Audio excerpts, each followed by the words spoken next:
Republican and Democratic presidents and Congresses that have punted on this issue of immigration for decades. This has been a bipartisan failure. A bipartisan failure. I want to turn now to our next audience question. KJ McKenzie is a registered Republican and a digital media business owner. KJ? As a lifelong Marylander and a former Democrat and a Black woman, I left the party because I got tired of hearing racial framing on every issue that didn't solve real problems like crime, failing schools, high taxes, and cost of living. So how will you earn back voters like me who want results, not racial narratives? Amen, KJ, and thank you. And thank you for your question too. You know, I don't come from a political background.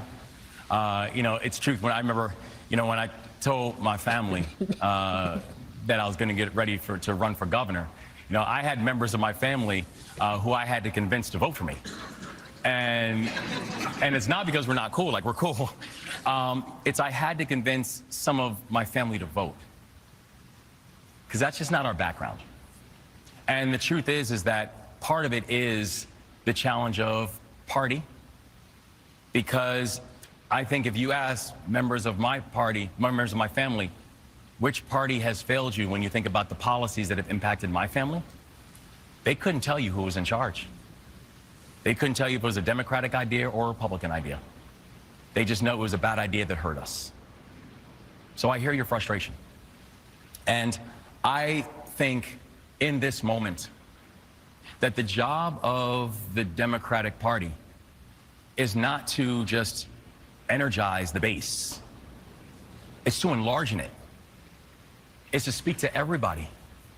You know, I think about being here right now in Dorchester County. You know, I lost Dorchester County by 14 points when I ran for governor. And you know, this is my 17th time in Dorchester County since I have been the governor. And people say, you know, you're spending a lot of time in Dorchester. You know, there's a lot of Republicans. And I said, yeah, there are a lot of Marylanders. And that's all I need to know. If they're a Marylander, they're good with me, and we're going to keep showing up. And I think that's what people have to do. It's not about just how do you energize a base or give the party the red meat. It's about how do you focus on actually addressing the issues that people care about, like lowering costs, like giving people quality public education, the same reasons why I ran for governor. If you do that, you don't have an election problem. And we won't have people like you, KJ, who are wondering where your political home is, because you'll go to the people that are delivering results. Governor, can I follow up? All right, everybody. Welcome. Tonight, we are reacting to the CBS town hall. So actually, and we're not reacting from the couch. As you can see, we were all in the room. Every one of us here was in the room. They filmed here in Maryland just this week, last week, actually. So while CBS aired this polished town hall with Governor Wes Moore, we were sitting just feet away watching what you didn't see. And trust me, there's a lot they didn't show. All right, Shelly, Logic, Michelle, and I were all there. We watched the crowd. We watched the tone shifts. We felt the temperature change in the room. And yes, I asked Governor Wes Moore a direct question. You saw his answer tonight. All right. But what you didn't see was the atmosphere before it and after it, the reaction after it, and the parts that didn't make the final cut. Tonight, we're bringing on attendees who were in that room with us, regular Marylanders, to sound off on what they thought about the governor's responses, the tone of the town hall, and whether their expectations were actually met. Was it substance or just smooth talk? And I'll give you my unfiltered reaction to his response to my question, especially as a lifelong Marylander, Baltimore born and raised, and former Democrat who is tired of narrative politics over real solutions. This is the live response you won't get on CBS. Let's talk about what really happened. Welcome to the joint live show of Poppin' Politics, Christian Conservative, and Just the Guys podcast. How are you all doing tonight? What up? Hey, I'm doing great. You'll see my face behind making the same facial expressions as I just did. A whole lot of eye rolling happening. Michelle, it was this town hall was Governor Wes Moore, Norah O'Donnell, and Michelle. Michelle was in every frame. Wow. All right, folks. As we always say, please, as you come in, hit that like button. It helps to get this video out in front of a wider audience, and we appreciate your support. Also, folks, if you haven't done so already, what are you waiting for? Please subscribe to this broadcast. As we say, every broadcast, tap that thumbs up, smash that subscribe button, and turn on your notifications. We are live here on YouTube. If you're on the go, you can catch us on Apple Podcasts or Spotify under the name Pop and Politics. Also Christian Conservative and Just the Guys podcast. All right. We love our chat. We've got the best chat on YouTube. We shout out every super chat. So drop your thoughts, show your love, and join the conversation that the mainstream media wishes didn't exist. This is not just a podcast. This is a movement of God-fearing, truth-seeking, America-loving people that value freedom. So stand with us and subscribe so we can amplify this rallying call for freedom. All right, let's set it off. Before we bring on our attendees, just want to get a quick response from you all before we get into this. Shelley, you were in the room. Just a quick response. Before attending the town hall, what were you hoping to hear from Governor Moore? And then after hearing him, did his responses meet, exceed, or fall short of those expectations? Well, before I went, my expectations were that he was not going to be any or say anything differently than what I've already heard. Then I said, okay, let me try to be, fair and balanced to name a phrase. Okay, let me try to be. But when I got there, as I said to the governor, he's getting a 5 from me because I wasn't convinced. Still not convinced. Don't know what he actually meant by what he said, but we're going to get into it a little bit more. Before you go on, KJ, we do have a super chatter already. We have here from our producers, we have Kung Fu CJ. Thank you for your $2 super chat for being one of our mods, our freedom seeker. Kung Fu says he's going to be in the gym, but he's still listening. And you're actually listening, quote unquote, to 3 different podcasts tonight, 3 different live streams. So thank you, Kung Fu CJ, for that. All right. Thank you so much. Thank you. Michelle, want to get you in on this ladies first tonight. What are your thoughts after hearing what expectations did you go in with? And then after hearing Governor Moore, did his responses exceed or fall short of those expectations?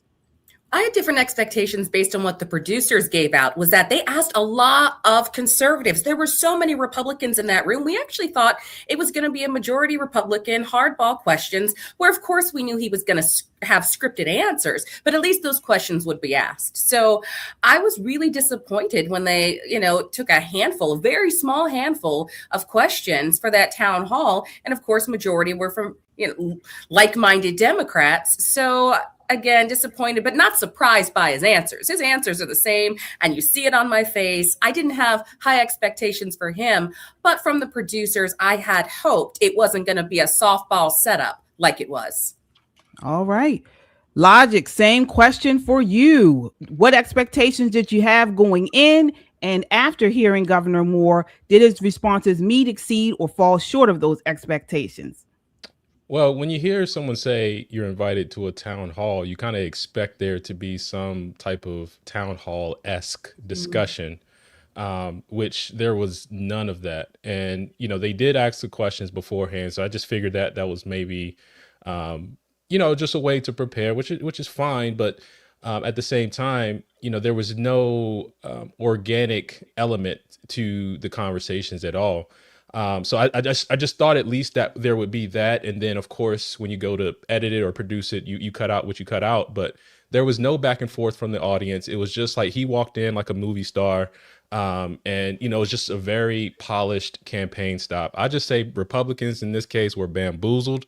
They made it look like Wes Moore was a bipartisan mayor to put the governor to put him on the national stage because his next stop is a presidential run. All right. All right. Fiery comments from Logic of Just the Guys podcast. All right. So we got to get the attendees. We have multiple attendees that were in the room and want to hear the feedback from them. So first up here is the mayor of Cambridge, folks.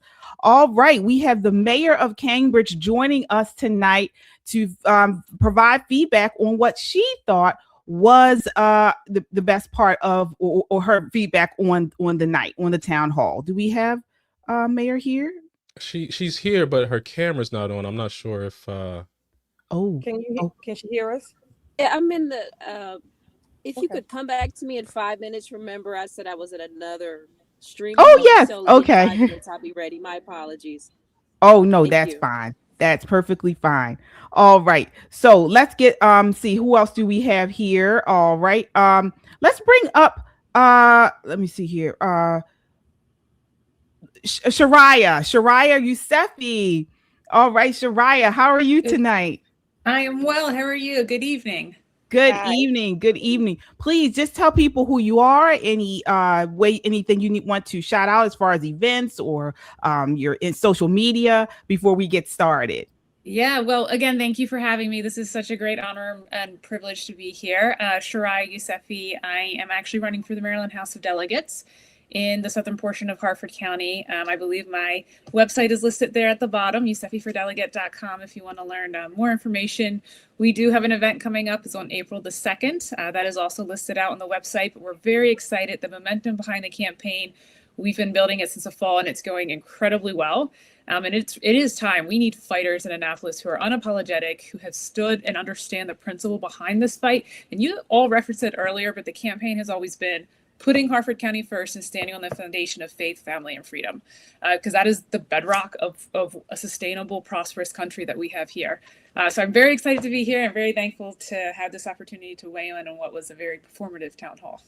All right, excellent. Before I get your thoughts here, folks, we have almost 400 people in the chat. Want to get those likes up, people. So as you come in, please hit the like button. And if you haven't done so already, subscribe. All right, Shariah. So I want to ask you, was there any question tonight that you felt didn't get fully answered or any follow-up you wish had been asked? I actually, yes and no. I think I wanted him to dive a little bit more into the energy question that was very much glossed over, and he threw in the two words that everyone was looking for, which was gas and nuclear. And that does not count to the state that we're in right now. But I really felt it was a dishonest conversation when he addressed the immigration piece of it.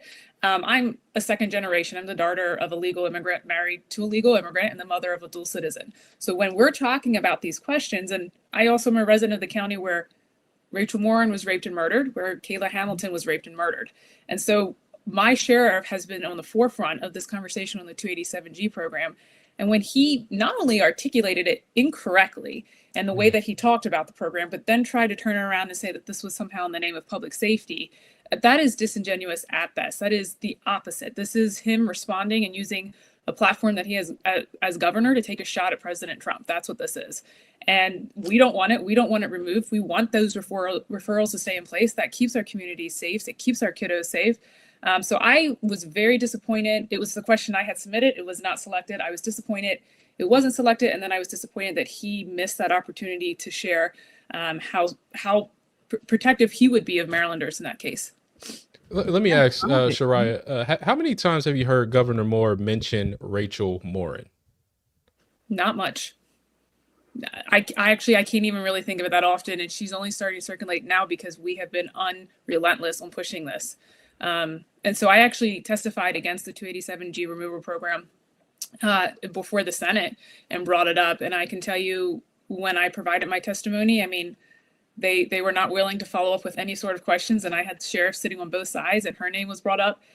They were not interested in hearing that story. They did not want to talk about it. They would rather act as if it didn't exist. They would rather act as what they're doing is in the interest of public safety and move on from there. Wow. Yeah. I wanted to ask you, what was the question? I'm not sure if you still remember or you have. What was your question that did not get chosen?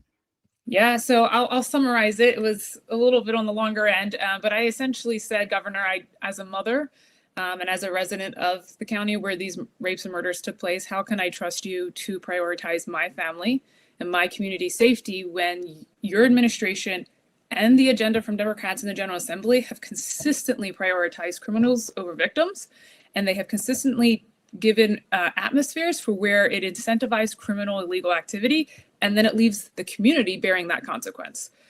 So that was going to be my question. Point blank, you do not have a track record on this that has produced any type, in my estimation, safety measures, and so I wanted him to be held accountable for that.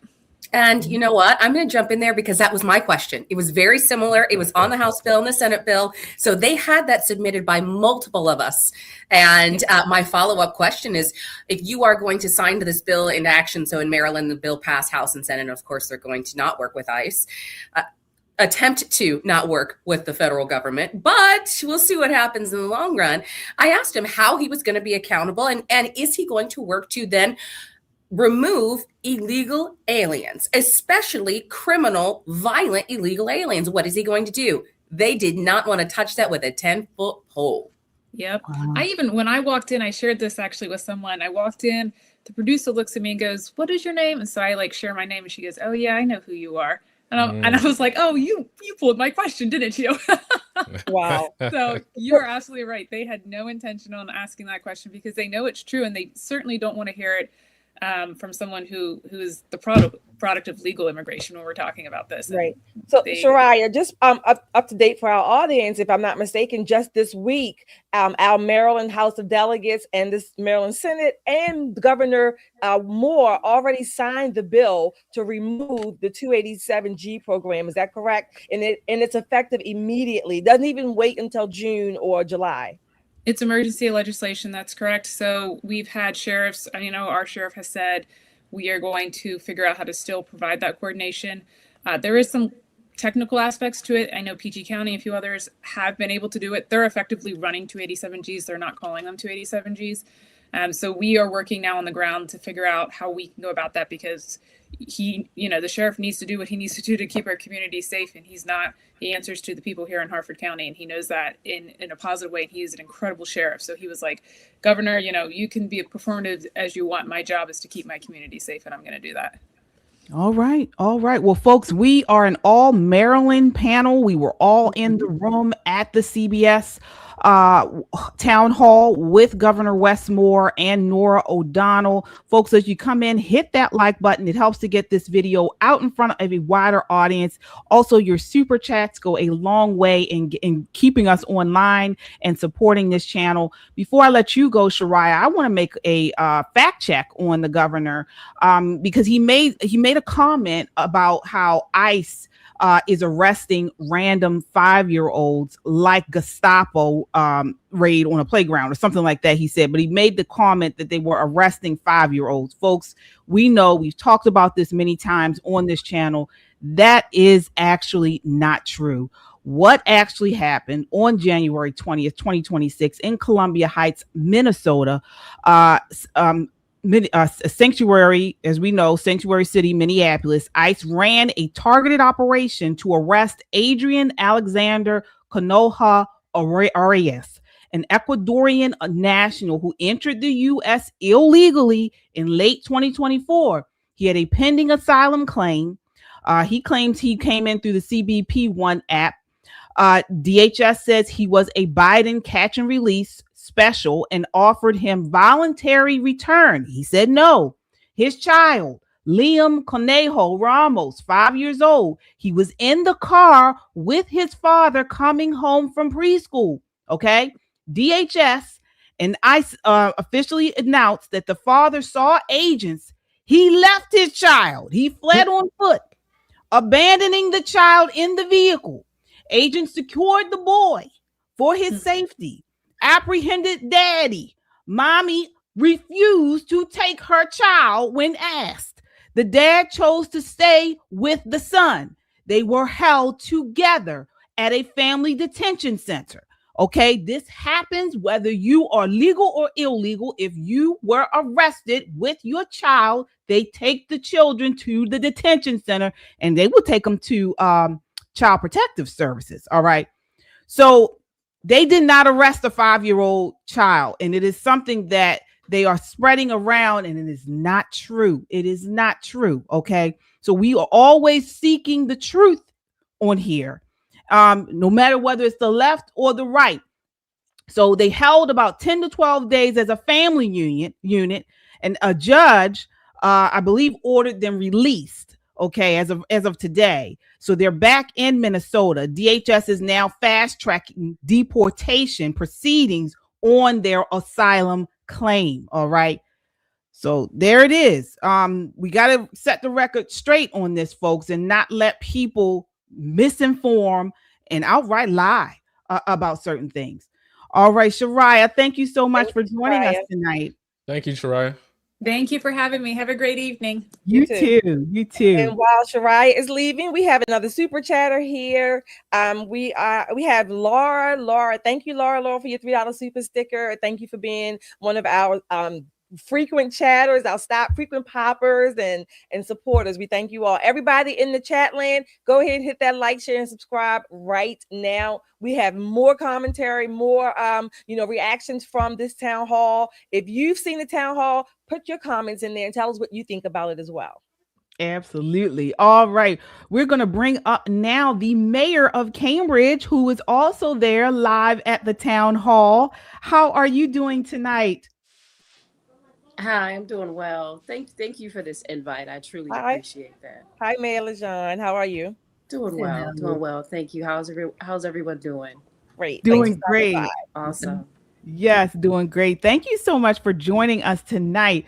All right. So want to get right into this. Want to ask you, so what specifically stood out to you as actionable that something Governor Wes Moore said at the town hall? Well, my perspective is a little different because I work with his office, and if there's a need that my city needs, we just reach out to someone in his staff. And then when it's time for that budget to be passed, he always thinks of communities such as Cambridge. We were just identified last year on Juneteenth as Cambridge being a just community, as well as other communities in the state of Maryland. And these are communities who, in history, they've always been left behind when it came to funding. And also when it comes to investment in our infrastructure. So my perspective is different. I'm not waiting for him to show me what he's going to do. I understand it. I have the phone number. I make contacts. We send emails. We get the funding. So my perspective is a little different. All right. Was there any question that you felt didn't get fully answered, or any follow-up you wish had been asked? I think more follow-up, because I know we have people in the community, they do have concerns about, their immigration status, and as far as what does protection look like to them. And then you have the flip side where we have folks in our community where they're concerned about public safety, and they want to know, what does immigration look like to them? So I don't know if it was because it was limited on time. I believe he could have dived a little better, and he could have answered the concerns of those who believe that we need more strict guidelines on immigration, as far as those who are committing crimes, but at the same time their immigration status is questionable. So I believe he could have dived more into that. Okay. Now, I have a question. You are the mayor of Cambridge, right? Are police under your control or your jurisdiction as well? Well, the way our government is structured is we have a weak mayor form of government, but our police department, it's under the commissioners of Cambridge. So I don't have direct control over our police department. That would be a decision that the police chief would recommend to the commissioners, and then they would make that decision. And then if it's in the form of the ordinance, I have the opportunity to saying, vetoing it so that it doesn't become law. Hopefully that answers your question. Oh, gotcha. Well, I was just curious. Well, I understand there's a difference between police and sheriff, but I just kind of thinking about the 287G and the immigration question, though. Governor Moore kind of framed it as deputizing law enforcement. So I was just curious, I guess what is from a mayor perspective, what is your perspective on that?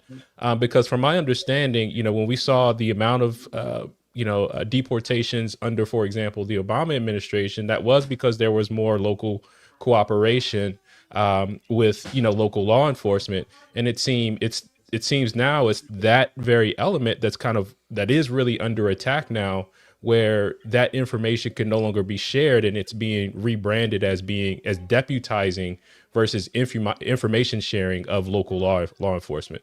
So is that something that you're seeing, or can you speak to that? What I can speak to on that is the sheriff's department is not under the city of Cambridge. That's Dorchester County. We do have a sheriff.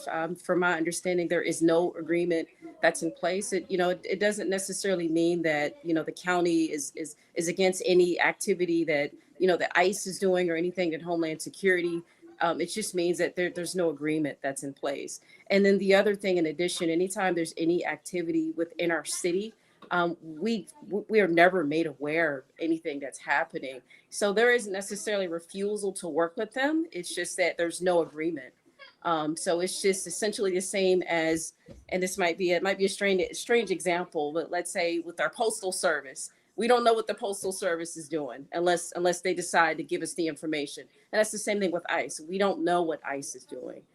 They do not share any information with our chief. We often find there's activity after the fact, after if they're able to recover a person or individual. We normally find out later when folks are either calling City Hall to make complaints, or if we see videos like on social media.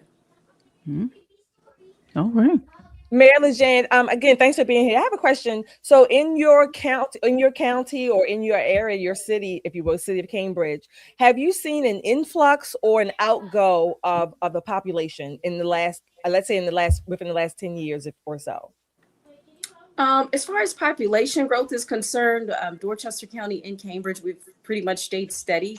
In the last census, we have seen an increase in growth of maybe about 1,000 residents. That's as far as the city is concerned. But overall in the county, we're pretty flat. We haven't seen any influx in growth. And most of that is, if you look at how Dorchester County, how it's comprised, even though it's one of the largest counties in Maryland, if not the largest, the majority of our county is water. It's wetlands. And much of that you cannot build on. So, the only part of our area where we do have the opportunity for population growth is like Cambridge and other rural areas such as Hurlock. But the way that we do that, because again, we're limited on land, is we have to go up. We have to, build upward and to increase that density. But the culture of our community is they don't want to do that because we're rural and they like it the way that it is. Well, y'all got a Zaxby's now, man. So I might move out there. One more quick question. You gave Governor Moore a 10, and I absolutely said no. I'm giving him a 5. I'm not convinced yet. On what basis were you giving him that 10? I give him that because again, my perspective is different. I'm not waiting for him to show me what he's going to do. He just released his budget. I would say like a couple of weeks ago. So if you base it off per capita, he is investing more money in Dorchester County than any area in Maryland. He's putting the money where his mouth is. He's not just saying what he's going to do. He's actually investing in communities like our communities as rural, and we've often been left behind. So that was the reason because of that.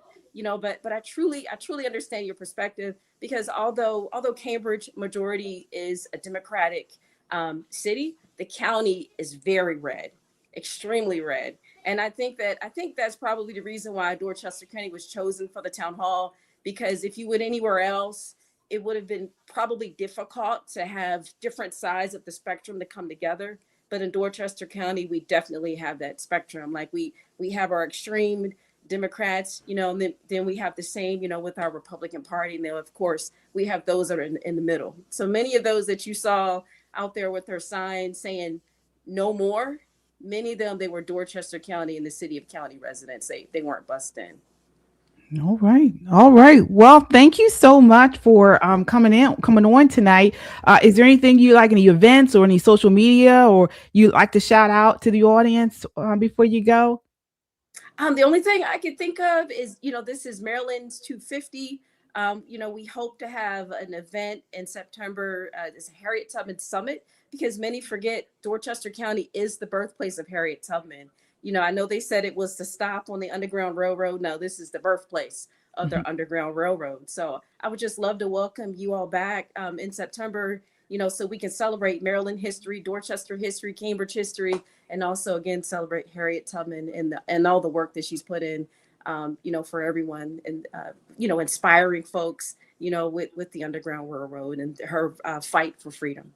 Hey, real quick before you go, Winter Mako is often held in, and I'm bringing it up to you. I go to Winter Mako pretty much every year, and I get annoyed that they only stay at the resort and don't go to downtown Cambridge, because y'all got some hits down there. Blackwater Bakery, Thai Italian, R&R, man, y'all got some hits down there, man. So I'm just putting that out there.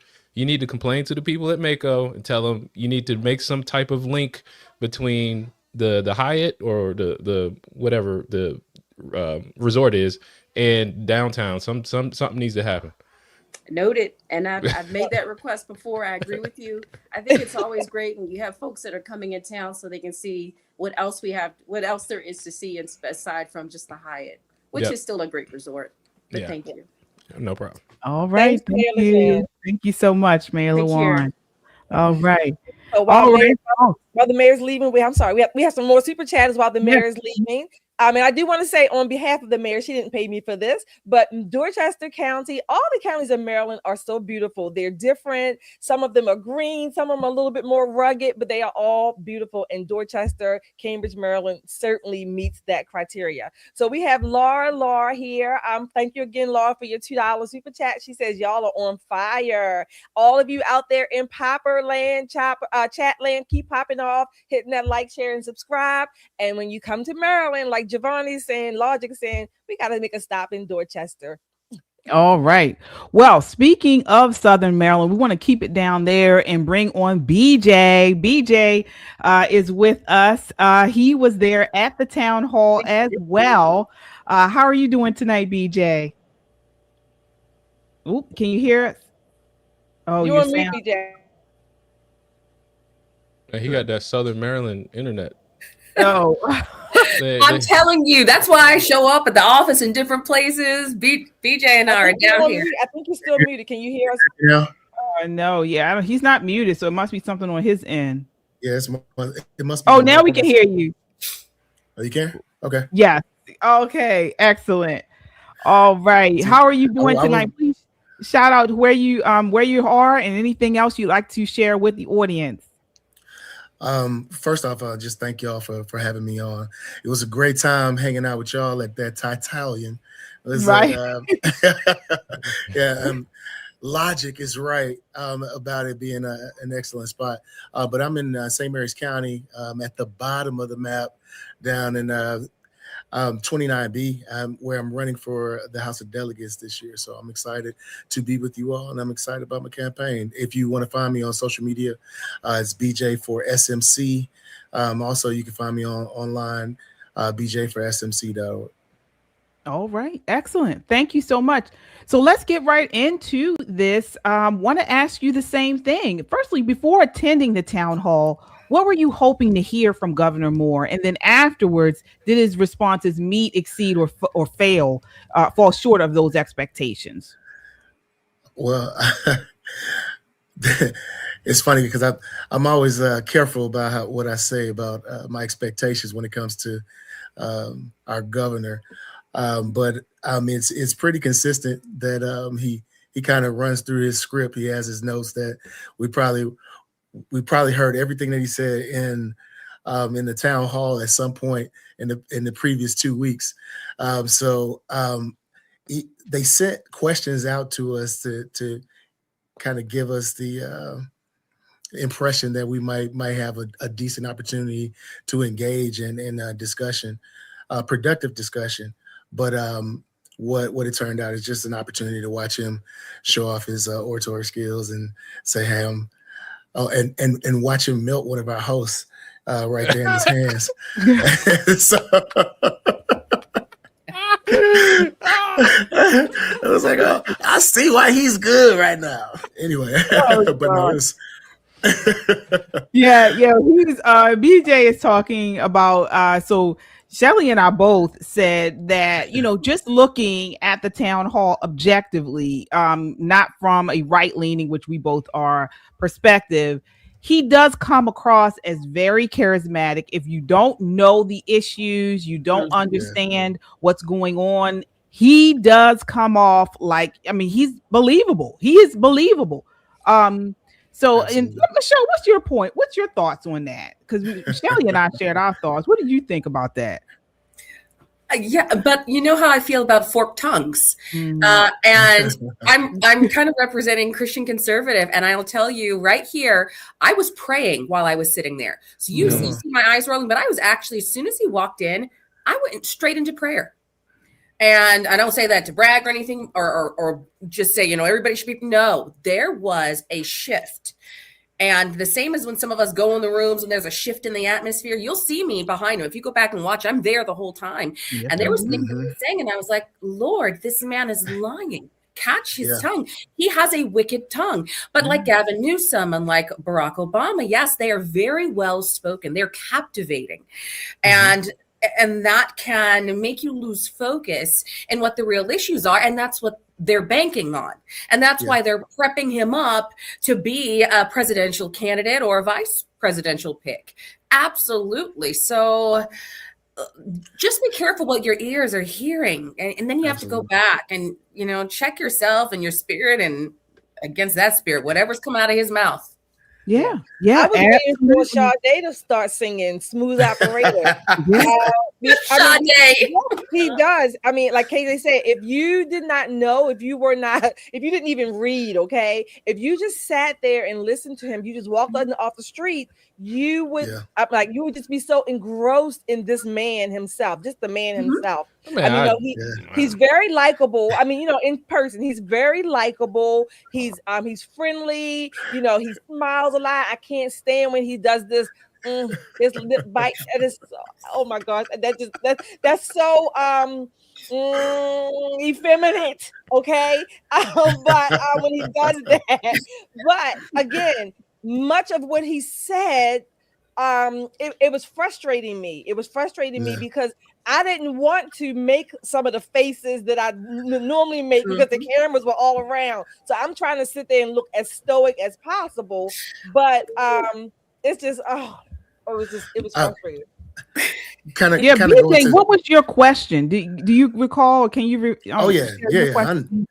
Mine. My thing is, I get into the budget piece of it. So I read all the audits and everything. So he came out and spoke about his intention to be more punitive about on the departments when it comes to enforcing the findings or making sure that they're corrected. And so he had a lot to say about that. So I wanted to understand if he was going to do any restructuring of the government to become more efficient, because we see how they haven't been efficient in using the money of the taxpayers. So looking at all the departments and all the audits that are done, we've identified billions of dollars that have been wasted over the past few years. And I'm like, just coming out and saying we're going to do better is not good enough. It's like, all right, what's the plan? It was like, you see that each department is bad, but if you look at all of the departments, the 22 departments under his governance, it was like, how are you going to fix all of that? How do you get rid of all of the redundant services? How do you, so I wanted to talk about that. And I think it got chosen, but you saw me walk in last, and I think I missed out on my opportunity to get my card.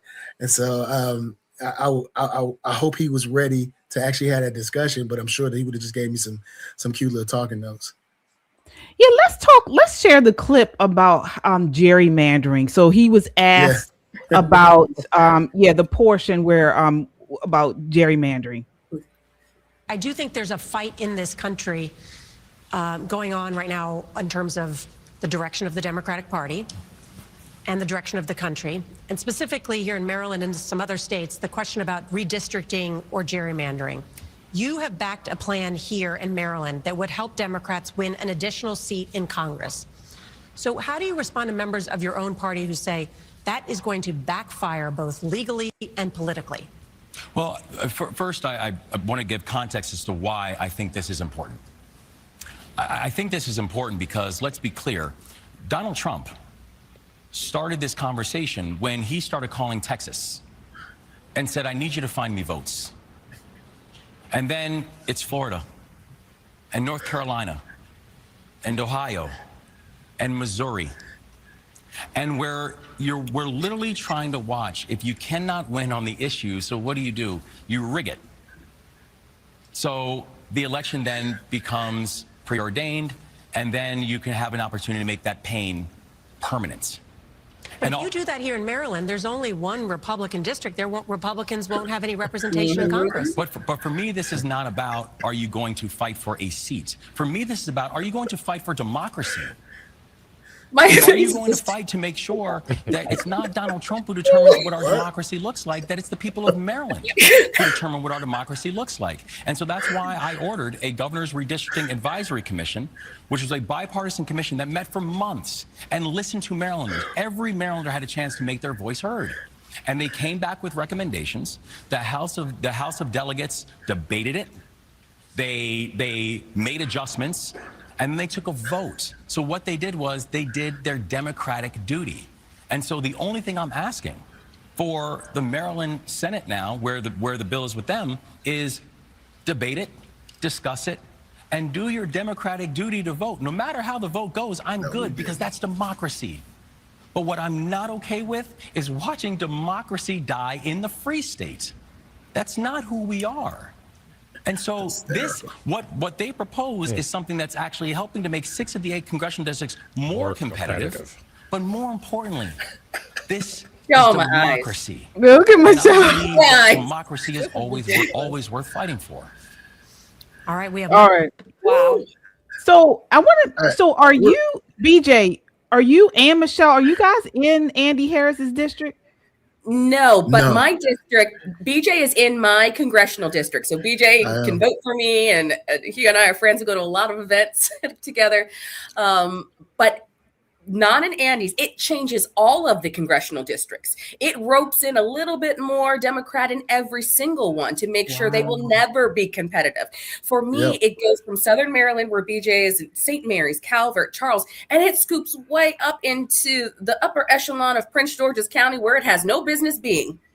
Just to make sure we have the Prince George's County voters dominating and eliminating all of St. Mary's votes. I think it's hilarious. If you ever looked at the heat map where it shows where the Democrats have that nice blue center of the state, and most of the geographic space of the state is red. And when they draw that map, they take all of those rural areas and dip them into the urban center, just to make sure they have enough votes to make sure that it's a Democratic heavy district. And so it was funny because I saw Michelle's face as he one of the tales that he spilled during that speech of his, and I think her and I locked eyes and almost laughed out loud. I looked, I was like, "Are you serious? Did he just say that?" I mean, to the bipartisan piece is just hilarious to me. It was like we got a random mayor against 4 Democratic heavyweights, and it was like, okay, well, he's going to have a serious say in this on this committee, and then the process of just he talked about it like it was a long period of time. It was like November to the end of the year. And we had a couple of meetings. We let a couple of people talk, and everybody said they didn't want it. But this is democracy. It was like, oh, we're protecting democratic principles. What? You got to be kidding me here. Yeah. Yeah, that's what I didn't understand. That he was saying this was democracy. But and I was asking Exact opposite. Shelley, talking to Shelley about this, saying, I was well, going to say. how is this democracy if he is disenfranchising a whole area of people? So let me tell you what he would say. That's what I was trying. That's what I was explaining to you. First of all, that was the map of the proposed, I guess the proposed redistricting map that they're saying, where they cut out, or I should say, like Michelle said, they add in another whole county pretty much to make this district on the eastern shore. Where Michelle and BJ are, they're on what we would call the western side of the shore, on the western side of the bridge in St. Mary's County. You can look at that map and figure it out. But to your question, KJ, what Governor Moore was saying about democracy, he said he's more concerned about democracy than he is about basically disenfranchising a whole district, a whole million plus people in Maryland, give or take, right?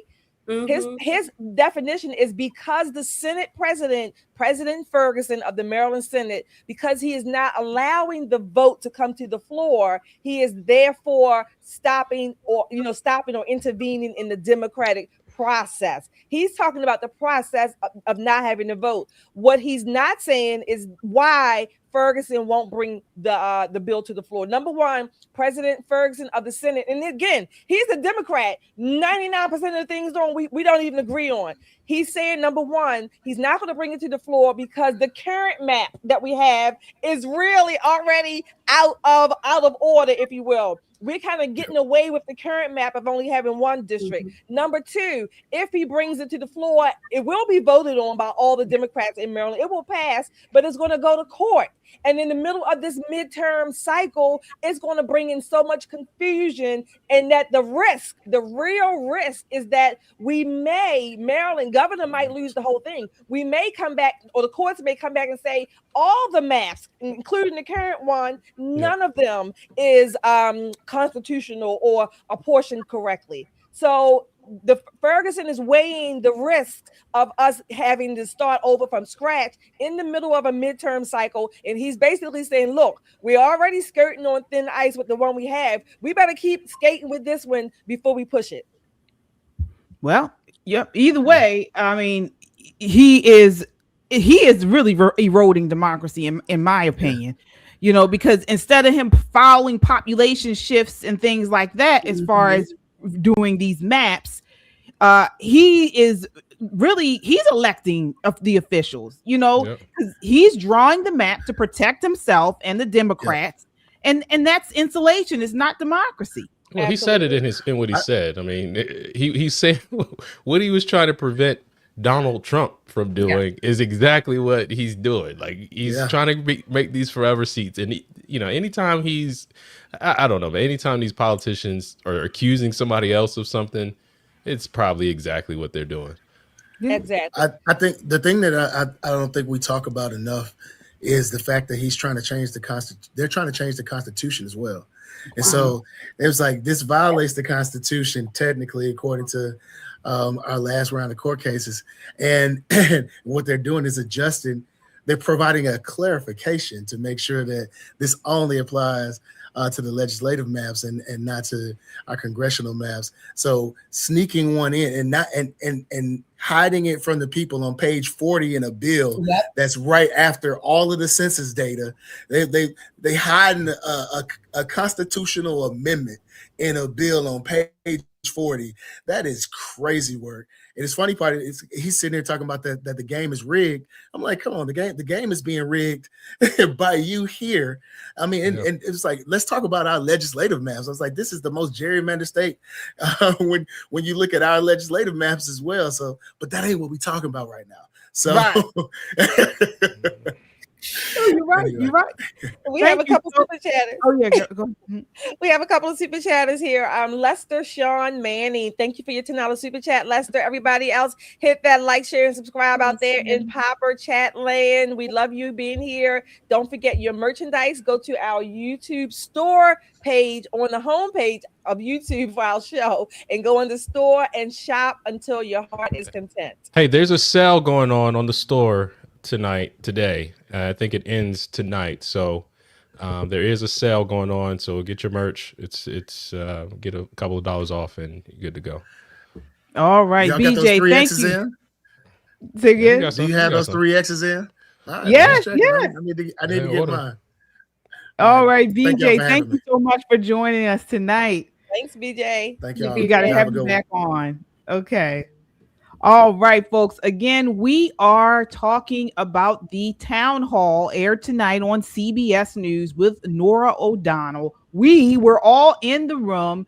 It was with Wes Moore, town hall with Wes Moore. We were there, and we're bringing you what they didn't show, what they did show, and our feedback and analysis of the town hall.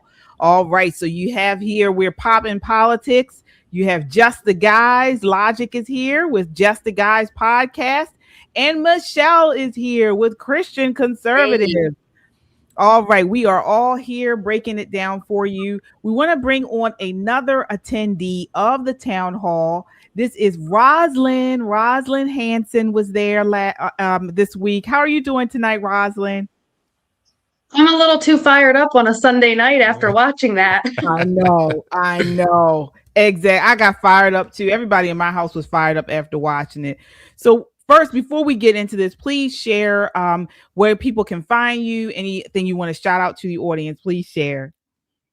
Absolutely. So I am in Montgomery County, and you can see my X handle there at Rosalind Hanson. I am the chapter chair for the Montgomery County chapter of Moms for Liberty, and you can learn more about Moms for Liberty at momsforliberty.org. It is the nation's largest parental rights advocacy group. We have over 130,000 members nationwide. So I was proud and enthusiastic when I was invited to attend the town hall, but it definitely didn't meet what I anticipated would be taking place. Absolutely. So I want to start off with, what was your question, and what were you anticipating this was going to be and what it wasn't? So I thought it would be a town hall where constituents of Wes Moore's would be able to ask him questions in real time and get real answers, like town halls that we've all been to before. This was definitely scripted. You all probably talked about this. We had to submit all of our questions in advance, and then CBS cherry picked and pulled which ones that they were going to allow to be answered. So I think that's really disingenuous. And before you move on there, I'm sorry, before you move on there, I want to kind of expand on that, because that's something we haven't talked about much. And that's not something a lot of people know what occurred. So, we all were people reached out to us from CBS, and they made it seem like we all had questions, and that we were going to get to ask our questions. We didn't know until we got there that we all were not going to be able to ask our questions. Correct. They were only taking a few. Michelle, what did you think about that? Yeah, I said at the beginning, and I'm saying it again, it was upsetting. It was misleading. And the producers and the representative they had was really smooth on the phone, very kind about submit the questions. In fact, it was almost one of the reasons we got selected, is that we submitted our question. So we all felt like we were important. And because we submitted it and it was approved, we got the invitation. We all didn't know that several different groups were invited. So when the representatives spoke to, say, a Republicans Central Committee here or a Young Republicans Club, we didn't know that the Young Democrats Club was being invited, or that a Sierra Club, I don't know, whatever clubs we had no idea. So It was really a setup and kind of sneaky. And we got there and we saw the different colored wristbands. And when I saw KJ's, I said, I knew something was up right then and there. And we got this list of what we couldn't do, and one of the rules is we could not engage with the governor unless he engaged with us first. So let's just be clear on that. There's a reason we weren't allowed to say anything back and forth. And how much engagement did you have? None. Zero. Nah, hold on. KJ got a little bit of engagement. I didn't really get much engagement. The question. He was talking to us. No, I was there, KJ. Wait a minute. Before we get to that, I want to finish with the KJ about I want to ask you, Shelley, what do you think this was a setup? Well, let me answer this way. Before we left, Casey, you know, I was telling you, I said it felt controlled. I said it was too rigid. It was, you know, it was just too controlled. I said I felt that. Then when we got there again, like Michelle said, we all submitted questions. I mean, they were like adamant, send in your question, send in your question. And when we get there, we find out they were already chosen. And I just knew it then. I said, this is going to be so set up, so organized to the point you can't even fart if you wanted to. Okay. I mean, it was just that's the part that made me a little. I was like, you know what? This is all for show. This is all performative, if you will. Then I actually thought, initially, I thought that, okay, town hall, that most of the questions would come from the audience, okay? Maybe even once I saw that they had chosen, I was surprised they only chose, about 5 or 6 questions? Yeah, it wasn't even that many. That's it. They didn't even choose. I mean, out of all the people that were there, there were more than 100 of us, only 5 or 6 questions. And the questions were, they were not just randomly selected. They were ordered into how they would go, which means they had to match up with Norah O'Donnell's cue cards. So even the question, remember, KJ, your question, every question had, because I sat where I was sitting, I think I was sitting in kind of in the middle of all the people who asked questions. And every question had at the top either A, B, C, D, or E. So that was the order you were going to go in. And so each one of those questions, again, I think it was 6, maybe 5 questions that were asked total out of the whole night. And they all were in one section. They weren't even spread around the room. Rosalind, so do you think CBS had something to do with this? You think they're trying? I mean, you think that they're on the team more? I think that this is 100%. It was optics. It was theater. And when you think about some of the other things that happened that the audience, like tonight, people didn't see. I loved, what was it? He was a cellist, right? Who performed for us in advance. That was beautiful music. But make no mistake, that was intentional to soothe the beast before the programming started, to get us all thinking in the same page, on the same beat, with very soothing and enjoying music. That was intentional to get the audience all on the same wavelength, right? And then you think too, Wes, to the point you made earlier, he is very smooth, but he also has a forked tongue. Yes, he talked to a handful of people when he was leaving, right? Kissed babies, shook hands, that kind of thing. But when he walked in the room, he did not even acknowledge any of his constituents. There was no thank you all for being here. I'm so good, happy to see all of you. No one got addressed by the governor before or after, with exception to a few people. And I think that's really telling, because our governor loves a good photo op. And here he had over 100 of his constituents in a room. And where was he taking photos with his people? Yeah. I want to get KJ was in some of those photos. Yeah, we were. I want to find out, Rosalind, what was your question? What was it that you wanted to ask? Yes, so you might be familiar, Montgomery County parents sued our school district and we won in the Supreme Court in June in Mahmoud v. Taylor. And so I am also one of those unnamed plaintiffs as a part of the Association of Parents in that lawsuit. And so my question for the governor was going to be surrounding around, you know, in addition to parental rights in knowing what we can and can't our kids are learning in school, does he support gender secrecy programs and pronouns being hidden from parents? As the governor of our state, as a parent, does he support those policies that are in place in places like PG County and Montgomery County, where parents are sidelined and that stuff can be hidden from parents? But I think it's telling, because I don't know what he would have answered, but when he was talking about the VAX Act, he very clearly said, let parents choose. That VAX Act is all about letting parents choose. But that's different because his administration actually submitted an amicus brief against us parents in Montgomery County who wanted a choice to opt our kids out of these very sensitive books that go against our religious beliefs. So he's very good at talking out of both sides of his mouth with that forked tongue, depending on the audience. Absolutely. He's very good. Before we get into the next part of that, we have some super chats, Shelly. Yes, we do. We have a few more super chats here. Thank you, Kung Fu CJ, for your $2 super chat and being a member of our Freedom Club here. He says he had to hit all 3 super chats. Well, thank you. Bam, bam, bam. Oh, thank you. Kung Fu CJ again for your another $2. He says, "Wow, Zesty is rigging the stand." So if you don't know, Wes Moore is his name. That's what we call him. That man sat with his legs crossed the entire time, Like Newsom. flailing his hand like this. Come on, man. Well, that's right. Wait a minute. Well, Kung Fu, everybody out there in chat land, Kung Fu said it. He hit all 3 chats. You need to do the same thing. You need to hit the chat for Poppin' Politics or the like button. I'm sorry, for Poppin' Politics, for Just the Guys, and for Christian Conservative. Go ahead now. Just get your phone, your laptop, and your desktop, and go to each page and hit the like, share, and subscribe buttons on all of those.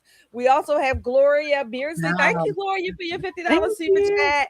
He says, "I love the panel tonight. Thanks for all you do every single time you guys broadcast. I'm late to the party tonight, so please just take my money and run. May the Lord continue to bless you, us, our leaders, and all of Americans." Thank you, Gloria. Thank you so much, Gloria. We really appreciate you. All right, we have this clip because Rosalind, and this was the part that really pissed me off. And Rosalind, you touched on it. How he spoke, he said one thing, but we know his actions say another.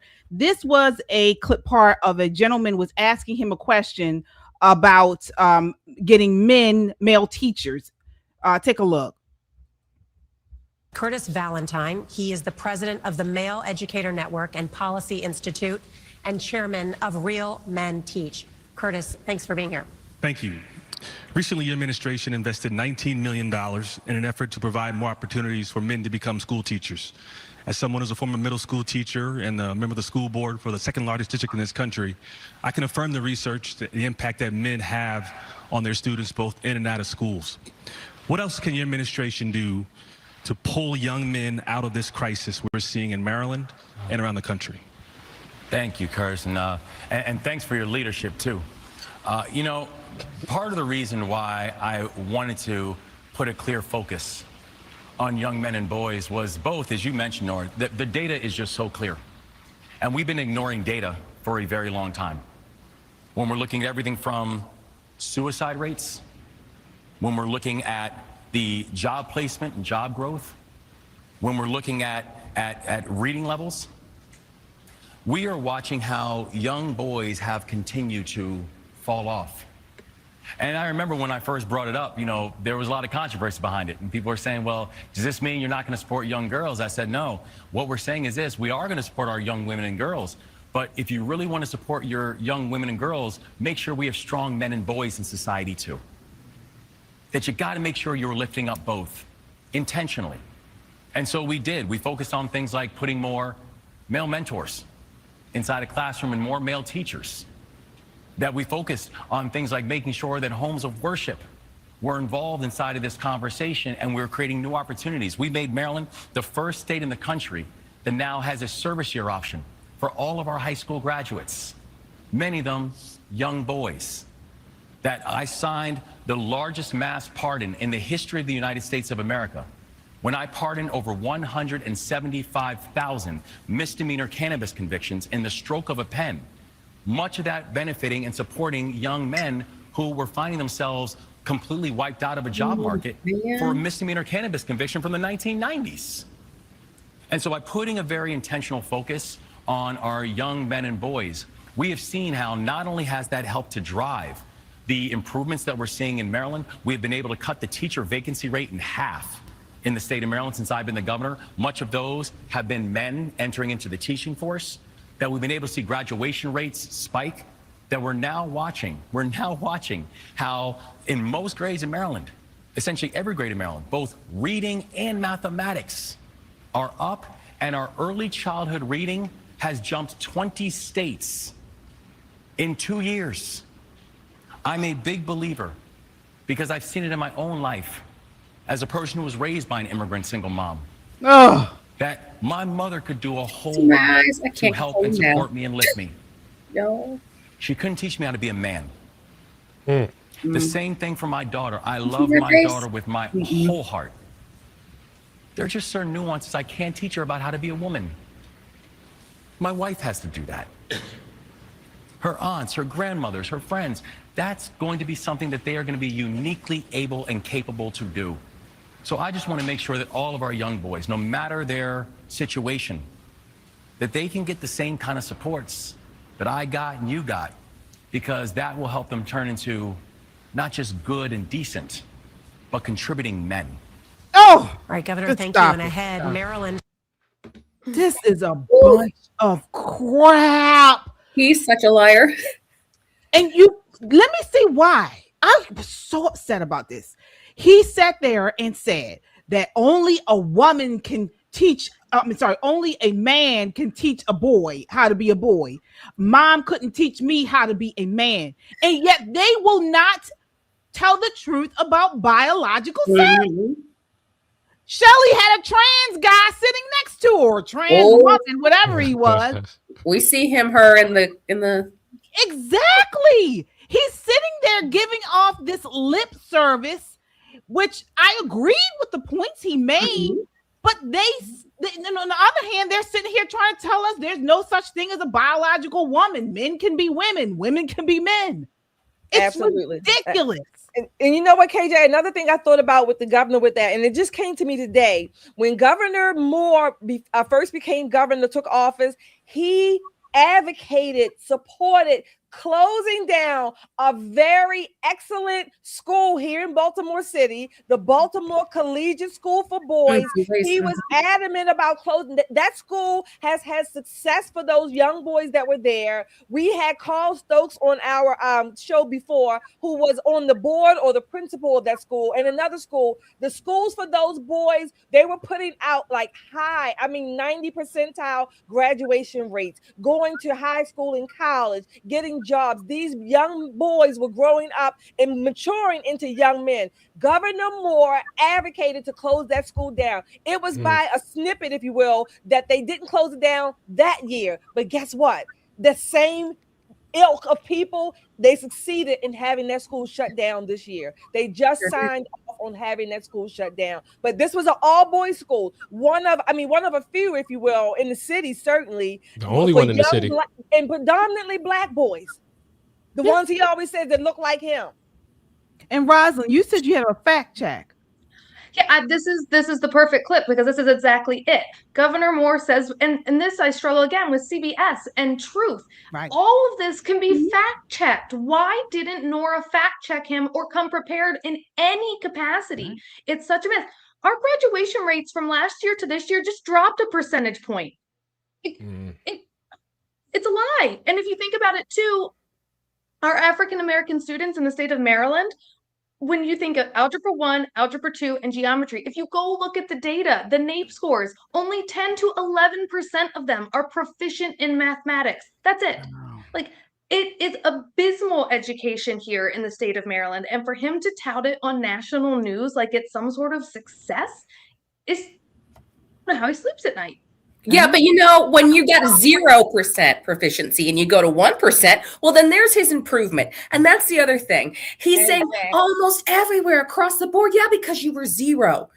Baltimore was a laughing stock in the nation. 20 schools. Also, they changed the graduation requirements too. Yep. There was 3, now there's only 2 requirements. As far as grading, and you don't have to. What is it? The standardized testing or something like that. You don't have to show that you're proficient in it. You just have to get your service learning hours and one other thing, and then you can graduate. So there's the standard for graduation has gone down, which has led to the graduation rates, the alleged graduation rates going up. So you have to look at what's causing this, because he's saying that we jumped 20 states. Well, why? Why? Right. and when you look at the details, it is because the standards have been lowered so far. Yeah. And folks, it's not a one-off with him. This is the Democrat Party. This is their positioning, their posturing on gender, on education. But speaking of gender, we just had a viral video this weekend of Hillary Clinton in Munich, however you pronounce it. And she is talking at a forum for women, and she brings on Tim McBride, who pretends to be a woman. So she's in Munich. at a conference for fundamental rights for women in a panel with a male transgender talking about what women's needs and wants and necessities are. Take a look here. This is clip one. One who's been involved in this work for a long time in trying to explain and truly bring people together around issues of gender, and that's Sarah McBride, U.S. Congresswoman from the state of Delaware. You know, as a gender rights champion, and also the first openly transgender member of the United States Congress, you've been on the front lines of this fight. And you've also been on the receiving end of so many threats and attacks that come from, again, in many ways, organized efforts. So when you hear Neil talking about it from a European perspective, although he did bring us in at the end there, Sarah, how do you see it from the United States? And I want to underscore how truly effective Sarah has been in talking with her colleagues, first in the legislature, the state legislature in Delaware, now in Congress, and you have shown immense grace in the face of attacks, even from your fellow members of Congress. Well, wow. This is a forum, fundamental rights for women. How can we trust these people talking about being leaders and mentors for boys or girls, and they will not even acknowledge biological sex? It's disgusting. It's what feels good in the moment. Pause. You know, it's all they have to do is say something that makes you feel good right then, and the next moment doesn't matter. Like, and this is why the Democrats just thrive off cognitive dissonance, right? Because somehow they can connect the dot from men need fathers or boys need fathers, and then say, well, there's no such thing as a man, or can't define what a woman is, and somehow all of this makes sense. But if you notice, it really only has to make sense in that moment. They don't have to connect the dots. There's no connection between the two. You can hold the same thought. Have one belief 1 second and hold a different belief another. You're only a bigot when you maintain consistent thought. If you think consistently, now you're a bigot. Yeah. Well, this was a mess. And from Christian conservative perspective, this is wickedness in high places. Yeah. Absolutely. And this is why we must continue to call this stuff out. We must continue to speak truth to power, to fact check them. That was another thing you brought up, a very good point, Rosalind. Norah O'Donnell didn't fact check him on anything, not on the border, not on immigration, not on anything. She did not fact check him on. Nope. So like he literally said about permitting, he's going to permit the federal government to death in Hagerstown with the ICE building that's being built, right? Like that sounds like something out of The Sopranos, and she's not going to push back there. No, I'm actually glad they kept that in there. I thought they were going to edit that out. I am actually glad they kept that in there because I'm curious to see what Trump is going to say about that. And I'm also curious to see how this next town hall goes with JD Vance. Yeah. I want to see what they're going to do because it's a different interviewer. I believe it's Tony Don Quipple, the new guy. Yeah. So, you know, I wonder if he's going to get the same cushy, easy questions, no fact checks like they did Wes Moore. No way. Nope. Well, let's see what I our super chats have to say. Okay, go ahead. I'm sorry, Rosalind. Let's see what our super chats have to say. Let's see. We have Jill Bates. We have Jill Bates. Jill says, thank you for your 10 hours. Jill says, love you ladies. Keep it real. I am no longer in MD, Maryland. I had to go. Yeah. Wow, Jill, let us know where you went if you don't mind. You can email us, text us, or not text us, you know what I mean? DM us on YouTube or something. Kung Fu CJ, you're back again. Thank you. Thank you. He says, everybody in the audience is looking at him crazy. Right. And then we have the Scrapping Beauty. Hello, my love. Thank you for your $5 super chat. Lower standards mean less proficiency. Yes, thank you very much. Thank you all our poppers out there. Keep hitting that like, share, and subscribe on Poppin' Politics tonight, on Christian Conservative, and on Just the Guys. You have 3. Hit them 3 times. 3 shows. Go ahead and hit those buttons on all 3 shows tonight. Yes, indeed. All right, Rosalind, thank you so much for joining us tonight. And please tell everyone again where they can find you, any support you need, or any social media you'd like to shout out. So I am on X mostly, so at Rosalind Hanson, and I am a member of Moms for Liberty, momsforliberty.org. It's all across Maryland, all across the nation. We have 10 chapters in Maryland. So if you care about parental rights, if you care about education, and you want to advocate, go to momsforliberty.org and learn more. But thank you for letting me join you. I am so glad to have new friends in Maryland fighting the good fight. Absolutely. We got to have you back on, definitely. Good to see you, Rosalind. Bye. All right. So one last part of this town hall I'd like to go over before we leave tonight is the part he mentioned about the cost of living and energy. So I believe he was asked a question about energy costs being so high and what is his administration doing to lower those energy costs. And so he provided a statement of saying he blamed PJM. PJM Interconnection, which is the energy company that controls, I believe, 13 states all along the East Coast. He blamed them for it, and he's been doing this for quite some time, blaming PJM. Take a look at this clip. This is clip 4. What he's talking, we blamed him in previously. Let you know I hear you loud and clear, and there is a frustration. There's a frustration where it seems like seemingly on all levels that Maryland's farmers are not being seen and they're not being heard. Governor Moore quickly took aim at PJM Interconnection, the region's power grid operator, striking his hand at times on the podium. He blamed PJM for Maryland's skyrocketing electricity bills. And if we're going to be serious about actually creating a future that makes sure that we can respect all parts of the state and make sure we're protecting our farmers and protecting rural Maryland, it means that Maryland will continue to do things like standing with these other states and pursuing a lawsuit against PJM to lower costs and make this a fair process. This is not right. Energy policy has been one of several key priorities Governor Moore's tried to advance during his time leading Maryland, months after taking over. Okay. And he says pretty much the same thing in the town hall. He blamed PJM for the high energy costs that we have been experiencing in Maryland.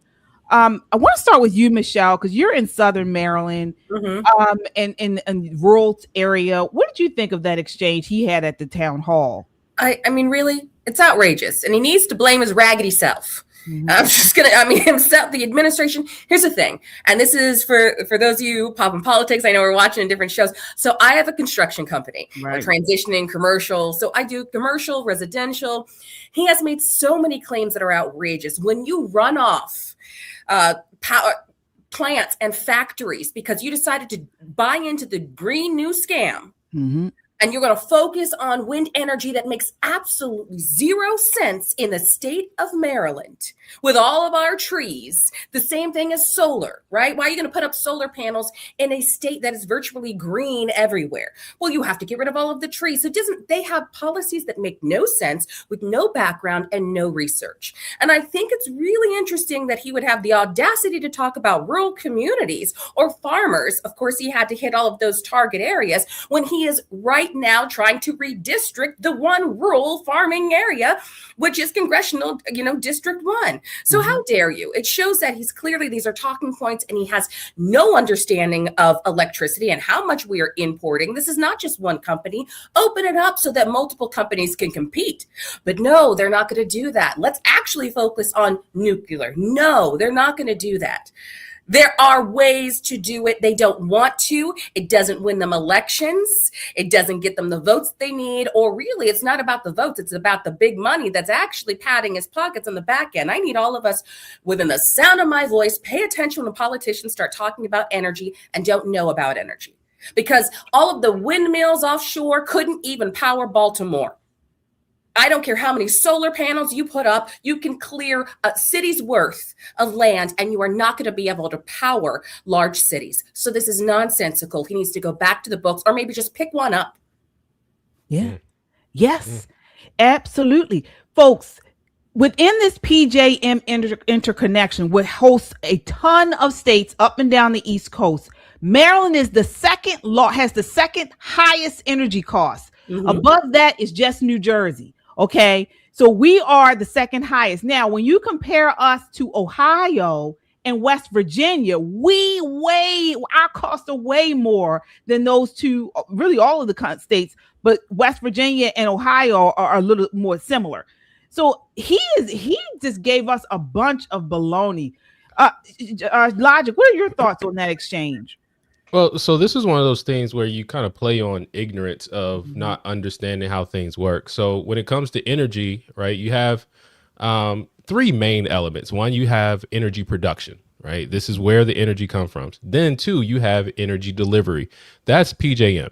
And then you have energy storage, and that could be batteries and some other localized things, right? So what he's not talking about is the amount of energy that we're not able to produce. When you look at the entire grid and what, because what we do is go to an auction. This 13 state coalition that we have, certain states produce more energy, other states produce less. And when you go to this kind of, you go to auction to bid for how much energy that you need.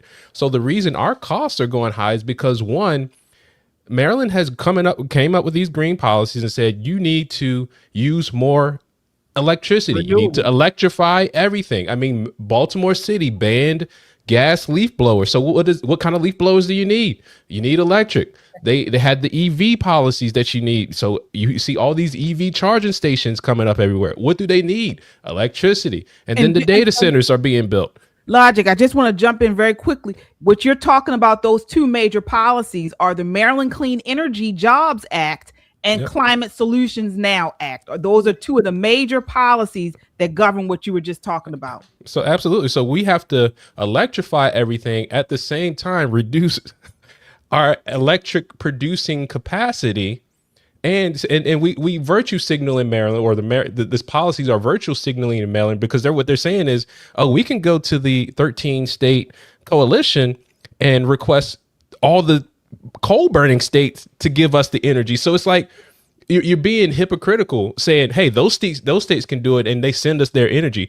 But what happens is, because you're not supplying enough for the demand to meet the demand, the energy bills naturally go up. It's just basic economics at that point. It's supply and demand. And as much as they try to keep pushing the cart, pushing the can down the road, blaming somebody else, and because people are hurting, because people are feeling it in their wallets, they'll cheer for the person that says at least they're trying to do something. And that's what's happening. But the answer that he gave, though, in the town hall is really what annoyed me the most, though, because what he said was, we're not doing enough. Mm-hmm. He said, we took $100 million and tried to give rebates to people. Think about that, right? So first off, how does government get money? Your taxes. Mm-hmm. So you're saying you're taking tax dollars to give it back to people who have to higher energy bills because of the policy that you created. And if you're not doing enough, that means you need to create more rebates if that's the method in which you want to solve the problem, which means you have higher taxes. Yep. So your energy bill is going up and your taxes is going to go up because you get a $20 rebate. Yeah, I 100% agree. Before I get you in, Shelley, when he said that part, I was thinking the same thing. When he said we're not doing enough, I said, man, you're doing too much. Okay, you got statewide renewable mandates. You're doing the offshore wind subsidies. You're doing the reduced fuel diversity. Okay, you're doing too much. All right, you're doing so much. You're doing the stuff that's causing our energy prices to increase. That's what you're doing. Shelly, what are your thoughts here? Look, this should be an abject lesson in equity and redistribution. And at some point, you run out of other people's money. PJM is saying they're tired of paying for it. They are a business. They are in it to make a profit, not subsidize your state, particularly when your state is not even adding to the building, if you will, or to the profit building. They're not. They're just sucking out everything they can. That should be number one. Number two, another point that I make regularly: too many laws, government overreach, government intrusion, if you will, trying to mandate and fix everything that doesn't need to be fixed, or they certainly won't do what actually works, because all of these things are keeping the politicians in office. They're keeping the people, the networks and the cronyism, all that. They're keeping all of that paid for, while the people of Maryland in particular, whose bill, somebody just put their bill went from $100 to $500 or whatever the case may be in 1 month. I've seen others who've gone way more. Okay. It's also, again, government trying to fix itself from the policies that they put in place, but we are all supposed to follow the rules, follow the law. Wes Moore ain't got to pay no damn bills. We pay for his freaking mansion, him and Dawn. We pay for them. His children go to a private school. He gets driven. I bet you they're not electric cars. He gets driven in big cars like Brandon Scott. Gas powered, maybe hybrid, but certainly gas powered. He doesn't have to do all of that. So we are footing the bill. We keep voting these jokers in who really don't have any of our interests in their mind. They want to make power, make money, prestige, and status for themselves. This is a whole lot of stuff. Ronald Reagan out in with this. What does he say? The 9 words: I'm from the government and I'm here to help. They should make you run the other way. Yeah. Who's the one that approved those rate hikes? The commission, the public service commission, or whatever you call it. Yeah, but who allowed it? Maryland government. Yeah, Wes Moore. Yeah, he picks them. He picked their appointed people on there. Folks, I encourage you, because don't take our words for it. Look up, because he again blamed everything on this PJM interconnection. Go on there and look up these other states that are also on the PJM interconnection, specifically West Virginia and Ohio, which are 2 states that are, their energy costs are at the opposite end of Maryland and New Jersey. Okay. The big difference between us and them is, one, of course, West Virginia is coal heavy. So they have lower compliance costs. But the big thing is most of this extra cost is the legislature. It's policy driven. Okay. Maryland has less in-state generation, higher renewable mandates. It's these mandates that they continue to put on us. And you can look on your bill and those mandates show up on the bill as line items. Okay. And these offshore wind procurements. This is what is causing us to have large energy pricing. It's policy for the most part. Okay. This is what it is. And he doesn't want to admit it because they want to continue pushing these Green New Deal kind of initiatives. Absolutely. We have some super chatters here. Yes, please. We have a few super chatters here. I think it was Kofi 19. Hi, Kofi. Thank you for your $10 super chat. Hey. The worst part is that Wes Moore is telling these bald-headed lies and creating this chaos in Maryland. All the while he's planning to run for president and leave us here to deal with the mess. You got it, Kofi. Thank you for that. Thank you. Josh, hi, Josh. Hey, Josh. Thank you for your $20 super chat. Hey, fam, there's a reason why legacy news is dying. We can tell that it's controlled and questions are pre-selected. They can't have open debate. People know it's fake. Also, there's a reason Trump is locked in on Moore. I think that's what it is. Yep. Thank you, Josh. And Jill says, thank you for your $5 super chat. She says she went to New Hampshire. She could not take the Democratic insanity in Maryland and Virginia anymore. Well, thanks, Jill. Thank you. All right, folks. Well, we are at the end of our time tonight, but I want to ask each of you, this was sort of eye-opening, because we were all of us who were attendees were really we were in this, we were working with CBS, so I mean, it was really eye-opening to me, because this tells me that they really are trying to help these Democrats. Final thoughts on this entire ordeal. Your expectations, you kind of talked about that, but just final thoughts on this town hall. No, I do want to just reiterate that conservatives, Republicans, whomever, like, we do need to be as organized as the Democrats. And the reason I say that is because if this was a Republican event, and they reached out to all the Democrat clubs or Democrat committees and things like that for them to attend, most likely they would not have shown up. Mm-hmm. And I think on the Republican side, we do this thing where we want to hear, we want to communicate.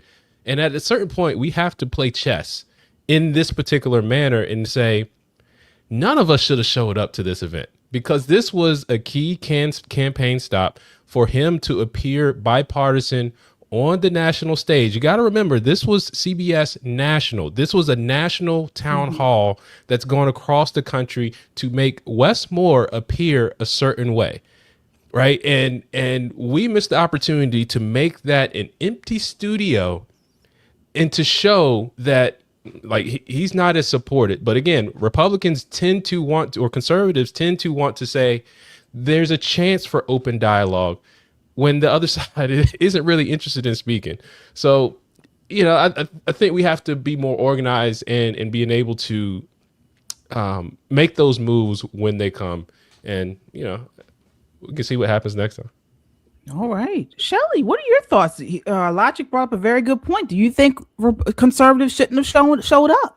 No, I disagree. I think I'm glad we went. I knew it was going to be controlled. Like I said, I'm glad we went in this particular event. I don't think protesting, like the people outside were protesting, I think we needed to be there. Granted, I mean, we kind of realized that we probably weren't going to be chosen, or there were not going to be many questions. But the fact that we were there, because that little bit of contact that we made with the governor, again, I'm not going to say it's going to change his whole day, but the fact that we all showed up, and we all are Black, okay?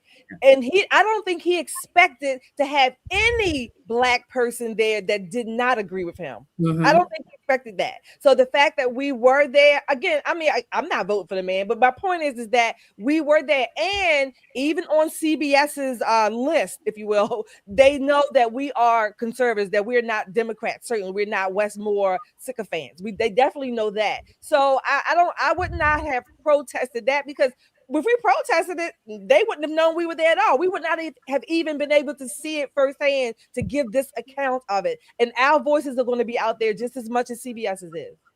All right, Michelle, what are your thoughts? I totally agree that we needed to be there, because we would not have known, right? Had we not shown up, us specifically, the four of us, we wouldn't have known that we were totally bamboozled with, from the introduction to the phone calls to submit your questions. Everything looks great. We had expectations.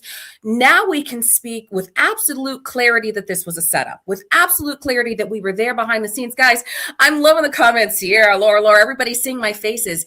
I was not seated there behind Wes Moore at first. In fact, I was next to Logic, a couple seats down, and they looked around. They saw a friendly Black female face. They saw me smiling, and they asked, "Are you by yourself?" And I was like, "Yeah."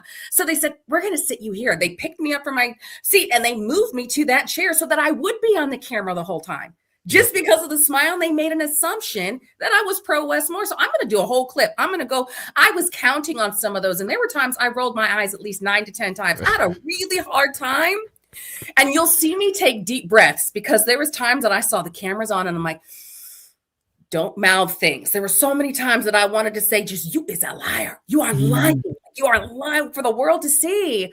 But I'm glad that we were there and to see that process, because that's another problem that we have as Republicans, especially grassroots and running, local campaigns. We don't realize just what they're doing behind the scenes, and we need to. It was very clever to set up those invitations. The way that they did it was well scripted. It was well ran. And I'm glad that we were there for it. And I'm glad I was sitting there rolling my eyes and making faces, because, man, That's a challenge to watch when you know they're lying and they're doing it and they don't care about us. I just need to say they don't care about us, the collective us. He doesn't care about Marylanders at all. He cares about his national presence, his money. He cares about a lot of things, but it's not people. And we're seeing that more and more. But glad we could all be there to participate. It was a good time. You're going to see KJ in some of those. I was going to say, I'm glad we came too. I'm glad we went too. And I'm glad for one reason. I don't care what you guys say, because I watched it tonight as well before the show. He was jarred, I think, by my question. He was searching. I could see his gears twisting, like, how am I going to answer this because it's a Black woman, I do think that he was caught off guard with the question about the racial narrative, the racial lens that the Democrats and he expect us to look at or look through for not only the solutions, but also the issues for everything under the sun. He didn't know how to answer that. And that's why he went off the tangent on something, that didn't even make sense. But I'm glad we went as well. And because we get to do this, folks, we get to, like you mentioned, Michelle, we get to get back here and show you guys what really went on. We got Michelle's face in the camera the whole time. And you know why they picked Michelle? Because she is sort of like that ambiguous, racially diverse woman. Yeah.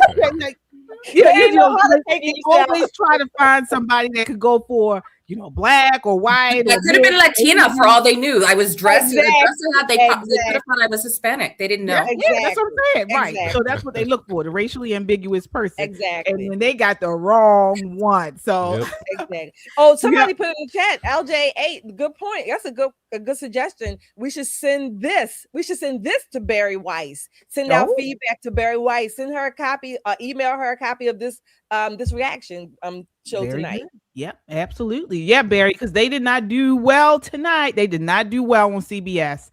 You guys show that you are rigging. You are biased. Definitely. So we will continue to keep you all on your toes. In the meantime, folks, you got to check us. We're live tonight on all of our channels.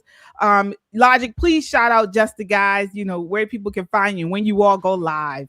Just the Guys at Just the Guys podcast on YouTube. And we go live Saturdays at 6:30. Now, we didn't go live yesterday because we was handling business. We was doing the right thing. But normally 6:30 Saturdays, tune in and join us live. And our podcast episodes drop on Wednesdays. So we did have an episode that dropped last Wednesday. But I also want to say, check out the Metro Conservative Media website as well, because we did write an article on this and we actually put in some additional questions that didn't get submitted. So make sure you go to metroconservativemedia.com and check it out. All right, Michelle, shout out, Christian Conservative and also your campaign as well. Yes, so I'm so glad that we were able to do this tonight. Hello, everybody watching from Christian Conservative. Love this growing podcast. It's fantastic. What an awesome community. And I am a U.S. congressional candidate in Maryland, District 5. So you can find me at talkingtonforcongress.com. Again, just excited to be a conservative and combat what Moore and everybody else is doing, because just like BJ you saw who's running for office, we don't all look the same. We don't all think the same. And so we have to push back and fight that narrative. And I'm just glad that we can do it and that we're doing that here. All right. And Shelly, final thoughts. And also we got some super. We got a couple super chatters here. We have the Voice of Reason. Thank you for your $5 super chat and for being one of our mods. I think I found a way for you guys to rectify that situation. Have a question that you send in and a secondary question to ask that would catch him. Oh, okay. Yep. Okay. Thank you. We'll keep that in mind for the next time too. Yeah, if we get it next time. I do. Only thing I want to say, this week we have a very busy week this week. So you guys make sure you go to each page, Christian Conservative, Just the Guys, and of course Poppin' Politics. Hit the notification bell, okay? Because we have a little, kind of a busy schedule this week. Some things are going to be going on and things like that. We want to keep you posted, want to keep you in the loop. So hit that notification bell after you subscribe on each one of those platforms. Absolutely. But we'll be back tomorrow. We'll be here tomorrow night, Monday night on Poppin' Politics at 9 p.m. So you guys, please come back tomorrow night. We're going to be breaking down the latest of the day in news and pop culture from a conservative perspective. That's tomorrow, Monday night at 9 p.m. on Pop and Politics. All right, folks, until next time, count your blessings and live a life of purpose. Good night.